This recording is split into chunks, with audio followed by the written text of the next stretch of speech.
everybody. It's just fantastic to see some familiar faces and a lot of unfamiliar faces. So what I'm going to talk with you about today is one small aspect of living with Parkinson's, which is hospitalization. And some people are never hospitalized, and that's what we hope for. But I'd like to talk with you a little bit about some important aspects that we ought to know about. So the questions we'll talk about today are, what is the risk of being hospitalized? What's the issue? Why are we talking about it? Why do people with Parkinson's potentially end up in the hospital? What do you do once you're in the hospital to try to stay safe? How do I avoid being hospitalized in the first place? And what do you do beyond hospitalization to get back to normal life? So the key points we'll learn together are that hospitalization is actually quite common, and it's actually quite dangerous. We joke that if you go in the hospital, they'll try to kill you. So it's kind of a joke because you go in the hospital to get well, but it's actually sometimes a dangerous place. Many hospitalizations are due to some common causes that we can be aware of and potentially prevent. And we might be able to do targeted interventions to avoid these risks. So the first question is, what's the risk of being hospitalized? Why should we spend an hour talking about it on a Saturday? So just as an overview, without reading all the details, the National Parkinson Foundation, now called the Parkinson Foundation, has done a lot of research because people came back and said, it was such a disaster when I went in the hospital, they messed up my medicine or they messed up my significant other's medicine, we have to do something about this. So there have been a lot of really large projects surveying people with Parkinson's, surveying doctors, looking at all the research papers in the literature, and coming up with publications that help identify what the issues are. So why does it matter? Because Parkinson's is awfully common. As you can see, there are 500 of us in this room who care about Parkinson's, either because we're directly affected or someone we love is affected, or that we're passionate about helping people affected with it. And there are millions of people in the world living with Parkinson's. And among those people, it's very common to experience a hospitalization somewhere in the course. So the Parkinson's Outcome Project is something that I bet many people in the room may be involved with. It's something where people at a Parkinson's Center of Excellence agree to have some data collected once a year that involves what medicines are you on, have you been hospitalized, have you fallen, are you getting therapies, so we can learn what happens over time. And in one sample of more than 3,000 patients, 1 in 3 were hospitalized within the first year they were being followed. And among those, 50% had a second hospitalization within another year. Among the ones who didn't get hospitalized the first year, a quarter of them were in the second year. So basically a large percentage of people experienced a hospitalization. Over time, if you follow people over 5 years, the numbers stay pretty steady and maybe even go up a little bit. So of course, the longer you live, the more likely you are to have a health condition that might cause you to encounter the hospital. Does this matter? It matters because multiple studies, and I'll just touch on them so you can see, multiple studies in many different countries consistently show that hospitalization in Parkinson's has a high risk and also a high cost. One study in Canada looked at 15,000 patients with Parkinson's, and they looked at 30,000 people who didn't. And the people with Parkinson's had more than 40% more hospitalizations. If they went in the hospital, they stayed there 20% longer, so longer admissions. There were 40% more physician costs and 3 times the drug costs of people who don't have Parkinson's. So you might say, well, is that just Canada? Well, another study in Japan looked at more than 700 people with Parkinson's. And they actually calculated the cost to somebody living with Parkinson's for outpatient care in 1 month, and they calculated what would be about $500 US. And then they looked at a hospital stay, and one hospitalization costed more than $10,000 US. And you might say, well, maybe Japan's expensive, but they actually looked at comparisons in other countries and they found that it was pretty closely correlated. So that's more than 20 times the cost if you experience a hospitalization. But cost isn't just money. So yes, there's a 20% of the cost of inpatient and outpatient Parkinson's, 20% of the cost is the inpatient cost. It's that expensive, even though that's a very limited time of the whole course of a person living with Parkinson's. But it's been shown with lots of different studies that I won't bore you with every detail of, but that there are a lot more complications when people go in the hospital. There is even worsening of motor function if people are scored on their motor function before going in and after. Of course, there's some health conditions involved that might be contributing, but people have worse motor function and more mortality when they've experienced hospitalizations. So far we've learned that people who suffer from Parkinson's are more likely to be hospitalized, their hospital stays are more likely to be prolonged, and they're more likely to have risks of complications and less desirable outcomes. What else happens in the hospital that's worrisome? Medication errors.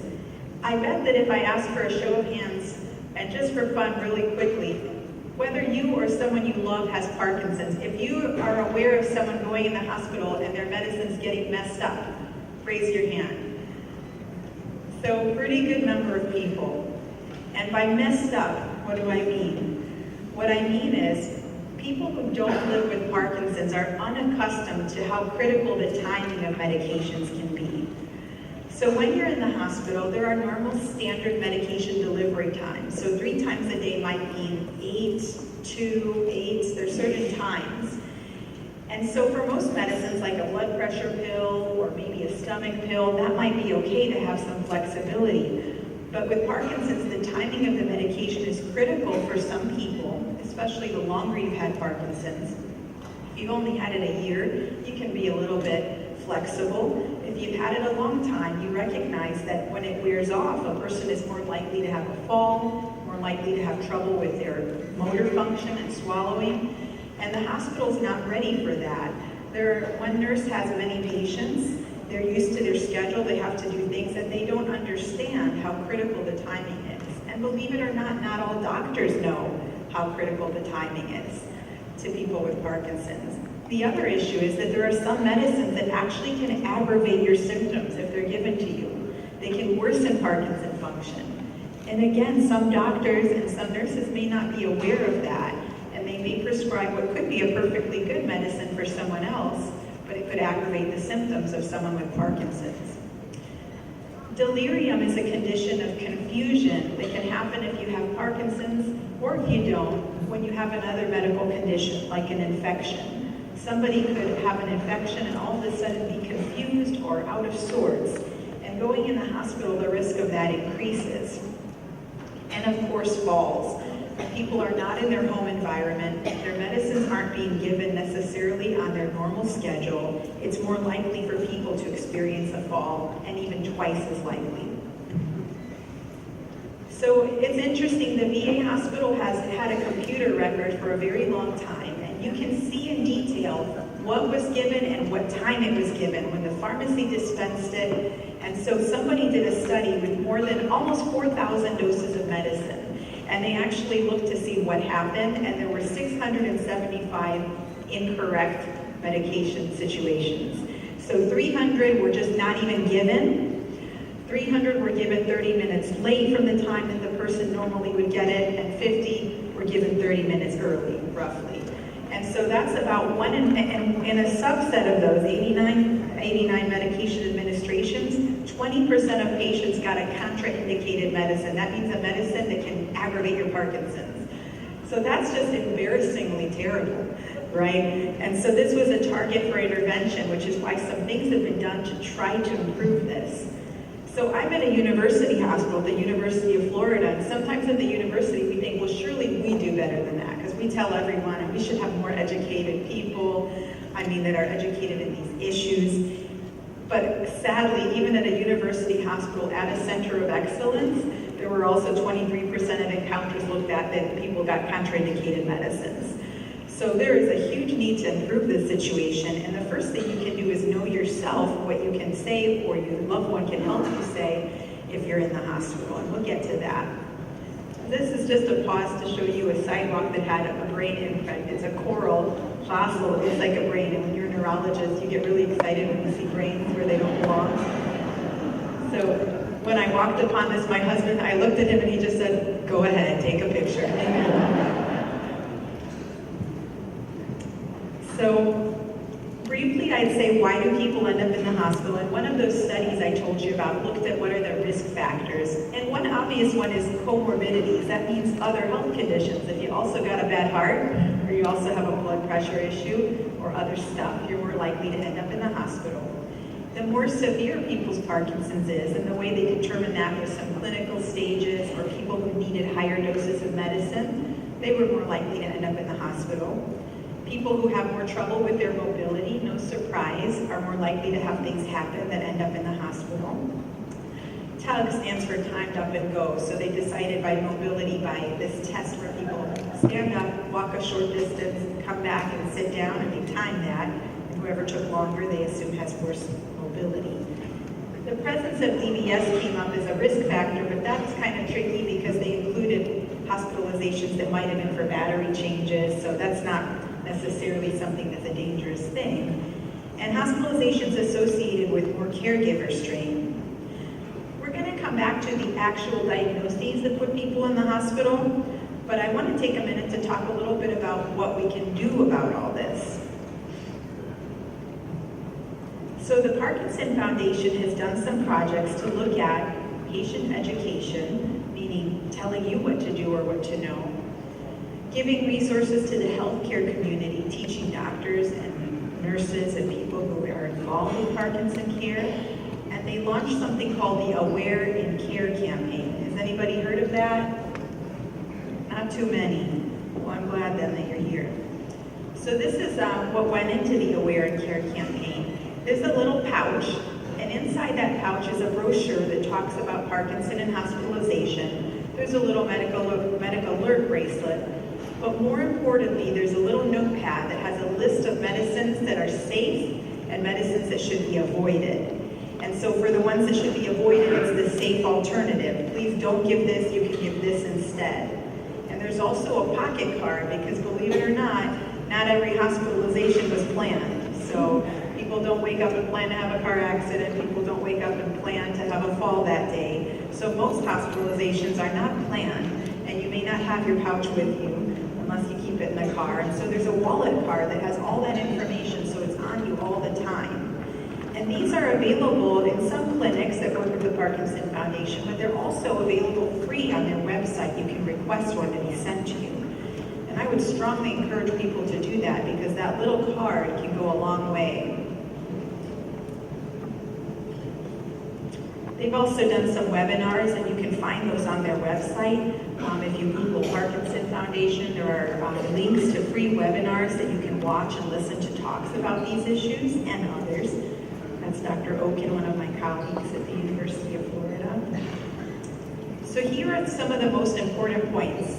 And if you don't pay attention to anything else in this hour, this is probably kind of the most important part, these two slides. So one of them is always keep an updated list of your medications on you. And I recommend you keep it in your wallet or your purse or your pocket, but somewhere you should always have an updated list of your medicine. It's so easy to forget to update it, and so many times we're talking in clinic and we're crossing things out, or we're kind of forgetting, wait, is that the one or is that the one? And I know it's the yellow pill. And, you know, sometimes doctors know what you mean when you say the yellow pill, but sometimes they don't, and it'd be very helpful to have the list. Especially because, like I said, most hospitalizations aren't planned. So having that on you can be very helpful. You know, God forbid one of us gets in a car accident and we're not alert. You know, we may not be able to say, this is what I'm taking. Or even you're in pain, you know, someone has a heart attack. It's not the time they're going to remember, what's the one I take? You know, so having a list is a very good idea. In fact, if it's a planned hospitalization, you know you're going to the hospital that day, then it's not a bad idea to just throw the pill bottles in a bag and bring them along. Because sometimes they might say, wait, do you have this one? Do you have the generic one? Or do you have the one that's slow release? And you go, I don't know, it's the one in my, the doctor gave me. And if you just have them with you and they can look on the bottle, it can clarify a lot of things. The other thing is for you to communicate for yourself or for your loved one the importance of timing. That if I don't get it on time, I can't move, or I'm stiff, or whatever the case may be. And so it's really important, and in some cases, the hospital can even give permission for you to just take your own medication, and sometimes that works the best, and they have to examine it and, you know, be aware. It's really important you don't just do that on your own. I've definitely seen people say, forget it, I'm sick of this, I'm just going to take my own. And there might be an emergency situation for that, but most of the time you really want the nurse and the doctors to know what you got, because if they don't know you took your own, you fell asleep afterwards and didn't tell someone, they might give you theirs, and then you might have a double dose. And that can cause your blood pressure to go low, or upset stomach, or confusion. So you definitely want to all be knowing what's getting taken. But sometimes if they know that you are better doing it on your own, they can actually let you manage your levodopa or your Parkinson medicine on your own. But oftentimes there can be accommodations made to actually give it to you appropriately. The other thing is that Parkinson medicines should not be stopped suddenly. It's actually quite dangerous to stop them suddenly. And again, this is more of an issue as someone's had it longer and been on higher doses. If you're only taking a couple pills a day, you might miss a dose and not notice it. But if you're taking higher doses and it's stopped suddenly, it can also cause, it can potentially cause a problem that causes stiffness, blood pressure elevations, and even serious complications. So one of the situations that comes up that people ask about is going in for surgery, or even something like an elective procedure, and they tell you nothing by mouth in the morning. And your schedule might be at 10, but you might not actually have your procedure till 3, because they might have had some delays or emergencies come up. So you can actually have a conversation and say, could I just take my Parkinson medicine with a few sips of water? And the answer is almost always yes. And even if it is yes, even if it is no, it's important that you say, when I wake up from surgery, as soon as it's safe, I need you to give me my Parkinson medicine. Because people wake up groggy, they're not thinking about it. The doctors in the recovery are just making sure your blood pressure is okay, you're breathing, and everything's fine, and then they'll let you sleep till you wake up. So it's important ahead of time to say, I really need my medicine. As soon as surgery's over, as soon as it's safe, please give me my medicine. There may be times a person has an intestinal emergency. Suppose somebody had a bowel surgery and they can't eat by mouth. There are ways that a tube could be put temporarily through the nose, and if a person, you know, these are more extreme situations, that they can crush the medicine and give it that way. And there are patch forms of certain medicines, and there are ways we can work around it, but all that has to be communicated. The other thing to be aware, and this is before you go in the hospital, is that Parkinson's symptoms can be suddenly worsened by something else going on in the body. So sometimes a person has a urinary tract infection and they don't have a bit of urinary symptoms to speak of, but they're just not quite right. Or maybe their symptoms are suddenly worse. Their Parkinson's symptoms are suddenly worse than they were a few days ago. Sometimes that's a clue that there's an infection going on. And so if somebody calls me and says, my husband is really acting out of sorts today, I don't know what to do, the first thing we do is check their urine for an infection. And a lot of times that's the culprit. But just be aware that you have one brain and one body, and when something affects it, it affects other things too. So sometimes if your Parkinson's symptoms are suddenly worse, it's important to look for other causes outside of the Parkinson's. Other important points. Some of the 3 most common medicines I see that are given to people with Parkinson's that can aggravate Parkinson's symptoms. And before you get out of a pen and scribble everything down, you can do that, but all of that is in that free kit you can order online. One of them is called Phenergan. Phenergan is a nausea medicine. I bet a huge percentage of people in the room have had it at some point. If you've ever had a surgery, they often write it if needed for nausea, and it can aggravate Parkinson's. It can make people shakier and more tremulous. But there's another alternative called Zofran that doesn't do that. And if people know you have Parkinson's and know there are medicines they have to not give you, they can avoid causing aggravation of symptoms. Another one is called Haloperidol or Haldol, and that's an old antipsychotic that's often given in the hospital if someone's agitated.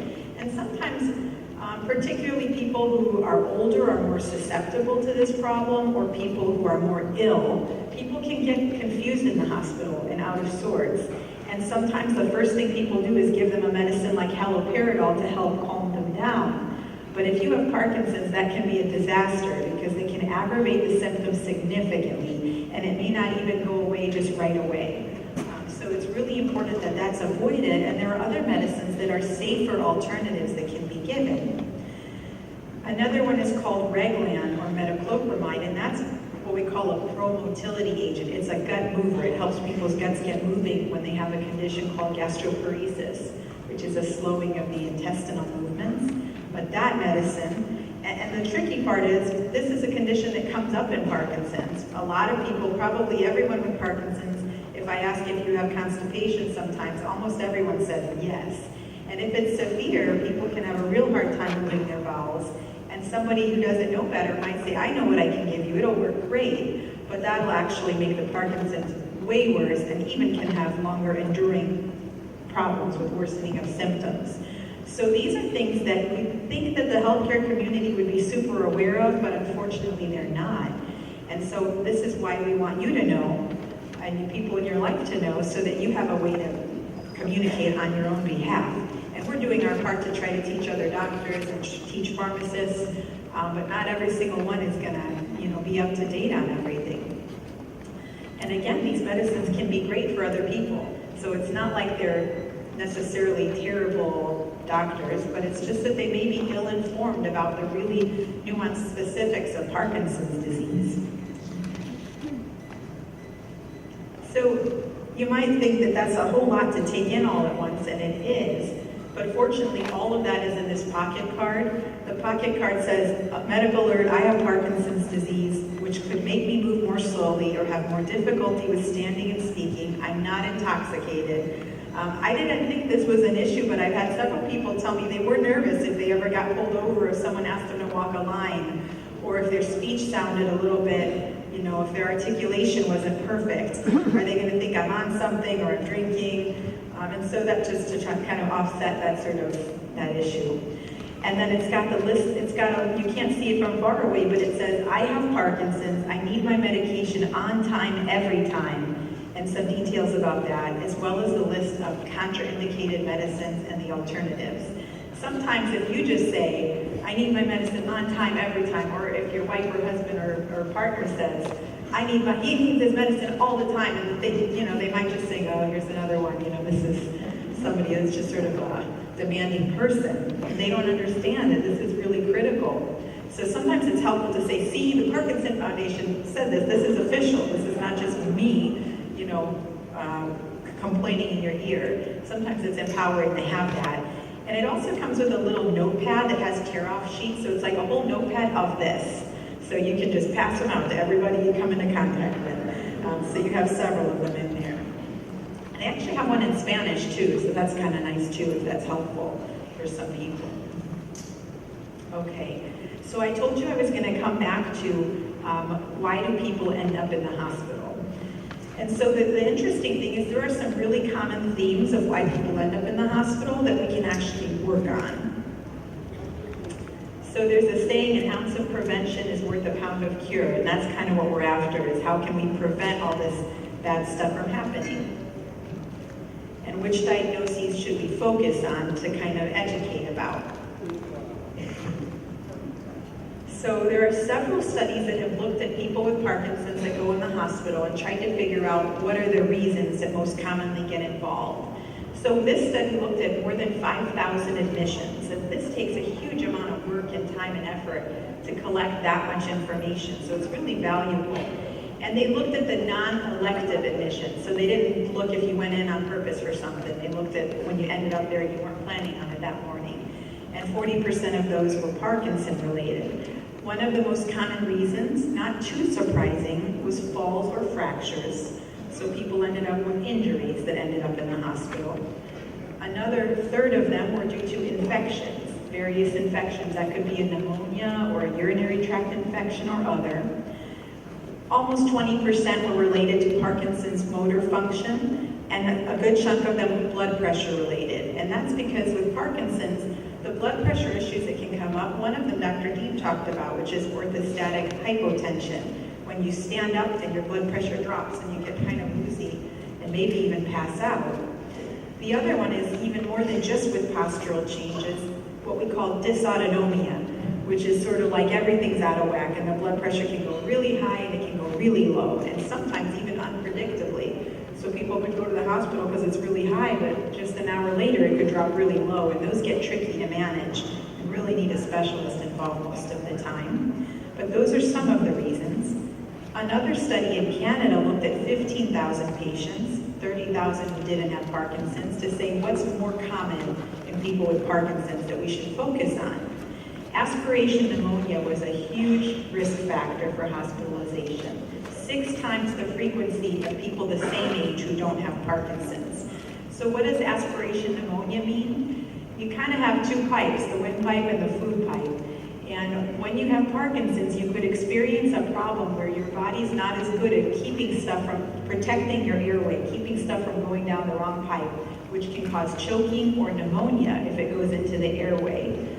And so sometimes people are aware when they have that problem because they cough when they're eating or they choke. But sometimes you could have silent aspiration where it's not even very obvious to you that that's happening. And so this is something we can actually screen for, and I'll show you how. Another thing was related to psychosis that we talked about. Not everyone with Parkinson's, but some people could experience the hallucinations or paranoia or suspiciousness, and those things sometimes can cause people to end up hospitalized. Hip fractures are more common in people with Parkinson's. Other infections, interestingly, more than double the risk of infection than people that didn't have Parkinson's. And some of these things can be related to mobility. When you're not able to be active and mobile, you're also more at risk of things like pneumonia. And then the same stuff that gets other people in the hospital, heart conditions, strokes, other conditions that are unrelated. Another study that looked at more than 300,000 patients, again found pneumonia was more common, motor function, infections, hip fractures. So you're seeing that different countries, lots of people, it's very consistent that these are issues. And the risk was about twice that of people who don't have Parkinson's. People with Parkinson's more likely spend longer in the hospital and have more risk of mortality. One more study. In Japan, they looked at 50 hospitalizations and found again pneumonia was one of the most common issues. So somebody did a review of all those studies that are published and many more and found that the top 4 troublemakers are falls, worsening of Parkinson's and things related to that, cardiovascular events, which can happen to anybody, and infections. Those are the top 4 that we have to pay attention to.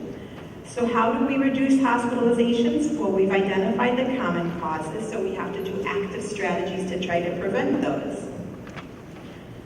So I told you about the swallow trouble, and we recommend that people with Parkinson's, in addition to paying attention to the sound of the voice, and speech therapy like we all just did an exercise in, is paying attention to the swallow. And 2 of the things I always tell people, they can live a long life with Parkinson's, just like anybody else, but there are 2 things we have to pay the most attention to are falls and the swallow trouble because of this pneumonia risk that we've just identified. And so you can actually have screening for this. There's a swallow test, and these are some screenshots of what it looks like. You would eat something that has a tracer in it, and they take a video, pictures with fluoroscopy that show how it's going down. So this black area, can you see my arrow on the screen? Well, anyway, the black area starts up by the mouth, it gets swallowed down, and you see it traveling down. And so they can see if the black stuff is going in the wrong place. And if it is, there are exercises that can be done to try to prevent that, and modifications that can be made that can help prevent that. You don't have to look at the details of this, but just to mention, there are some strategies. One of them that is used where we are is expiratory muscle strength training. It's a little device that was invented actually in UF that you can do some breathing exercises that strengthen the muscles that are supportive of a good swallow. So once you find the problem, there are some things that can be done to try to improve it. Fall prevention is definitely something that we can target to try to reduce the risk of hospitalization. And this starts with having your medications adjusted properly and optimized. The other thing is physical therapy and occupational therapy. So these are, you might think, well, I can exercise on my own, and that's good and important and critical. But at the same time, having someone with expertise in Parkinson's watch the walking and the rising and the sitting and the getting out of bed and getting on and off the commode. These are things where specific strategies can be helpful to avoid falling. Freezing of gait is a common problem when people have Parkinson's a long time, and that's a problem when you try to move and your feet don't listen to your brain right away. So there's a delay to movement, and sometimes this causes a stuttering movement and even a fall. Medicine adjustments aren't always real good at making that better, and so you have to learn strategies with a physical therapist who's trained in Parkinson's to help prevent falling from those things. Timing of medicines compared to timing of activities is important. I have some people that I talk to that love to golf, and so we have to set up a strategy where the medicine timing kind of optimizes their function when they go out on the golf course. And so talking with your doctor about what you do and what's important to you can help make a really customized schedule that works better for you to improve fall avoidance. Another thing we don't talk enough about is osteoporosis. So not everyone with Parkinson's is in their 80s. Some people are in their 40s or 30s even. But the longer we live, we become more at risk of osteoporosis, which is thinning of the bones. You only make bone for so long, and then you kind of start losing bone. And if you have osteoporosis, when you do have a fall, you're more likely to have a fracture. And so appropriately screening for that and treating it when necessary is also important. And that's something that your primary doctor normally is going to be in charge of. And medication review is obviously one of the most critical things. So seeing a doctor regularly so that adjustments can be made if you're experiencing problems. So basically, the more medicines a person is on, sometimes their fall risk actually goes up. And there was a study that looked at an elderly population, and they looked at stuff that we know can make people kind of sleepy or less alert, so psychoactive medications, and those included things that are commonly used in Parkinson's. Some of the antipsychotics or some of the sedatives, even antidepressants, and they found the more drugs people were on, the more likely they were to fall. So part of that is because the more sick a person is, the more medicine they're on, and so they're more likely to fall. But it also could be that medicines could make someone more cloudy or off balance. And so it's important that people regularly go back and get rid of stuff that's not working anymore, or get rid of stuff that's maybe not necessary.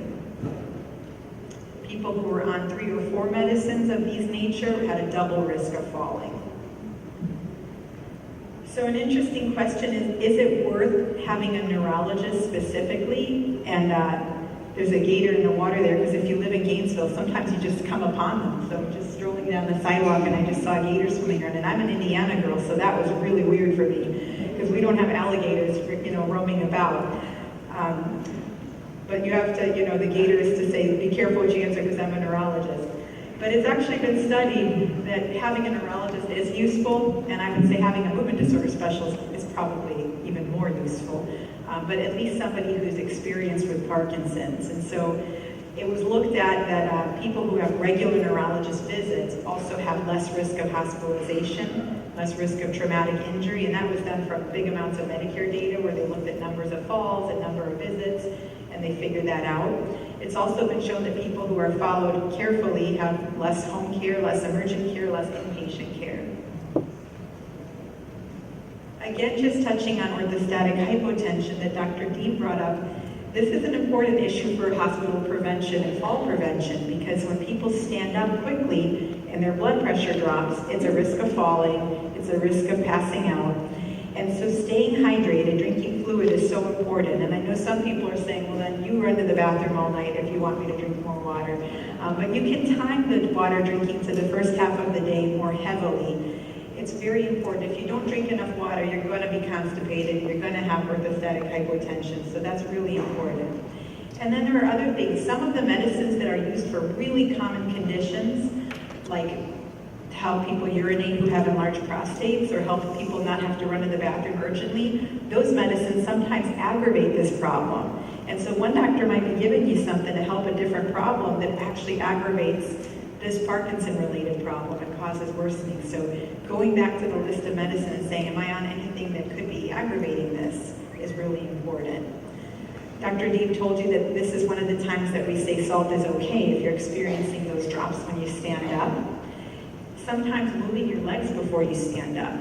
So if you have a long drive, it's a good idea to get up periodically or a long airplane ride and move about a little bit. That can help prevent this problem from happening. Or even just lifting your calves or hugging your knees before you stand up. This can help recirculate the blood sometimes and can sometimes help avoid falls. And we have at least 4 medicines that are used for this condition. If those strategies aren't working, we have medicines that can be prescribed. And so if you have that dizzy problem, you may not realize it's part of Parkinson's. It is, so talk to your doctors about it. So a lot of this has been what can the healthcare community do better for you, but there's also what you can do for yourself, and that's actually take your medicine. So it's a real common problem to try to remember to stick to your medicine, especially as it gets complicated. So it's one thing, I remember when I had my daughters and I was pregnant, and all I had to do was take 1 prenatal vitamin. And that's hard enough to remember one thing once a day. And I just thought, my gosh, I'm asking people to take medicine every 2 hours, 3 hours, 4 hours. How on earth can people do this? And sometimes your body reminds you, so you can't forget because you really feel it wear off. But other times you have to remember. So many studies have shown that not adhering to your medicine, of course, makes you more likely to end up in the hospital. But some of this isn't just, forgetting your medicine. Some of it's not understanding what the doctor said. And different doctors are better or not as good at communicating on a level that people understand. So they might know what they're thinking, but they might not be doing a good job of making sure you know what they're thinking. So don't be afraid to ask questions. Before you leave, make sure you understand. And it's a good practice to say, so what you're telling me is this, and make sure that what you think that they said is what they said. I like to write things down for people, and if that's helpful for you and they didn't do it, then say, could you write that down? Because it's very common. You try so hard to absorb everything that's being said, you go home and it's sort of just, by the time you get home, it's a little confusing. What did they even say? So a written schedule is very helpful. Pill boxes are a good thing that can be useful because sometimes you go, did I take it or did I not take it? And when you have a pill box, it's a very visual aid that it's missing or it's not missing. There are a lot of tricks for remembering the timing. Nowadays, most of us have a cellular phone, and if that's something that's part of your daily life and it's on your hip all the time, you can set multiple alarms in there to go off. And if you don't want it to make a big commotion, they even have vibrating alarms. But the problem is, people do it and then they just set it and turn it off and say, okay, I'm going to get to it. Make it your habit that the minute it goes off, you drop what you're doing and take it. Because if it's like, I'm sure there are people in this room nodding their heads that it's, or they're pointing to their spouse, like, that's you, It's like, okay, yeah, I'm going to turn it off as soon as I finish this, and then you forget. So as soon as the alarm goes off, you take it. There are even websites where you can order pill boxes that have built-in alarms that go off with various volumes to make it easy to work. So remember that and ask questions. And it's really good if there's someone in your life that they're involved and they're helping you because, 2 brains are better than 1 for remembering what's supposed to take place. Okay, so once a person is hospitalized, sometimes we do everything right, we still can end up in the hospital. So it's important always to plan for what happens when you get back home. Those are only a few days of a person's life, and then you go back to your normal life. So how do you plan for that? So communication is really important. I recommend always letting your regular doctor and your neurologist know if you've been hospitalized and setting up follow-up visits afterwards to kind of go back over things and make sure everything's back on track. Be aware that hospitals have social workers, and if you're in the hospital, sometimes one of the good things that comes of it is you can address things that you need in the home, you can ask questions about resources in your community, and they may not immediately offer that, but you can ask to talk to a social worker and they can help you with future planning things. Maybe you need a bedside commode, or maybe you just want to know where there are exercise groups. Maybe you're very healthy and you are very active, you're still working, you have small kids even, and you just want to know, are there other young people like me with Parkinson's in my community? So sometimes social workers could at least tell you who to contact to look into those things. So one other side note that's remotely related to hospitalization is thinking about personal values, and this is something that is important for everyone from young to old, whether you have Parkinson's or not, and that's called advanced care planning. So sometimes it's a good idea, and this is for everyone in the room, even the vendors, even all of us, to say it's not a bad idea to have a document of who you trust. an advance directive or living will of some kind. Like I said, nobody gets on the road and says, I think I'm going to have a car accident today, and I think I'm going to be really disoriented about 3 o'clock today. That's not how it goes down. So it's useful to have something that says, if I'm incapacitated for something, this is who I trust to say what I would want, what I wouldn't want.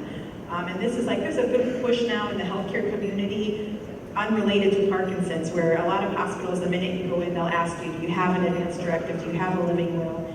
And those things only come into play if we can't speak for ourselves. So my husband doesn't have Parkinson's, and he and I are even younger than some people in the room, maybe we're older than some people in the room, but we ourselves thought it's important that we express this is how we feel about particular things, because it's not the same for everybody.